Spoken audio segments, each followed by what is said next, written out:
नमस्कार। प्रस्तुत है आज का चिंतन।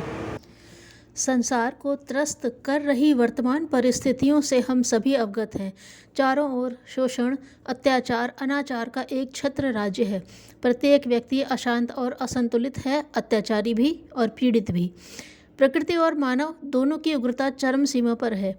इन उग्रताओं ने व्यक्ति के विचार और व्यवहार बदल डाले हैं, मानव मूल्यों को लुप्त प्राय कर दिया है और जीवन जीने के उद्देश्यों को ही तहस नहस कर डाला है।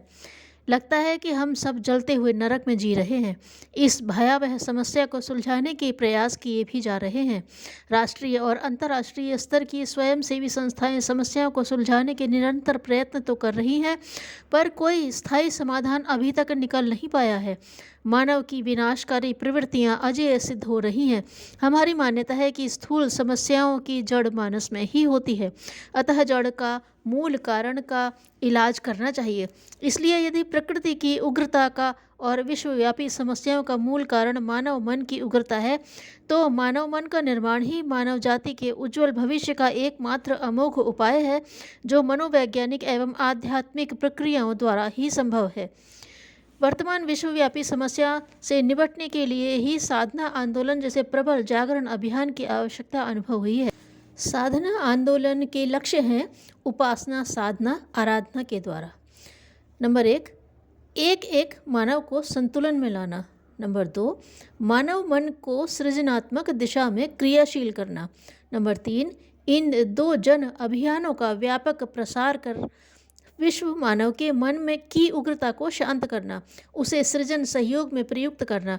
अतः सभी साधकों, तेजस्वी अग्रदूत परिवराजकों, वानप्रस्थियों, शाखा, प्रज्ञापीठ, शक्तिपीठ संचालकों से अनुरोध है कि सब भाई बहन एवं नवयुवक गायत्री मंत्र जाप, चालीसा पाठ, गायत्री मंत्र लेखन के माध्यम से अधिकाधिक नवीन साधक बनाने में जुट जाएं। विस्तृत जानकारी के लिए पूज्यवर का लिखित साहित्य एवं उपासना साधना संबंधी वाङ्मय एवं साहित्य पढ़ने के लिए प्रेरित करें। हर घर में देव मंदिर स्थापना के साथ साथ ज्ञान मंदिर के रूप में पूज्य गुरुदेव का साहित्य स्थापित करके स्वाध्याय परंपरा चालू करने का प्रयास करें। आज की सबसे पहली आवश्यकता विचार क्रांति है।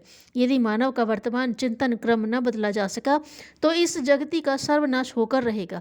संसार में सुख शांति स्थापना के समस्त प्रयास तब तक निरर्थक निष्फल ही सिद्ध होते रहेंगे जब तक कि जनमानस की वर्तमान दिशा को उल्टी से उलट कर सीधी न किया जाए।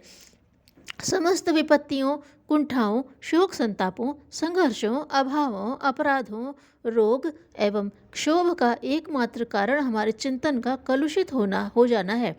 दुष्ट चिंतन समग्र विग्रहों का मूल है। सारी विपत्तियां दुर्बुद्धि ही उत्पन्न करती है।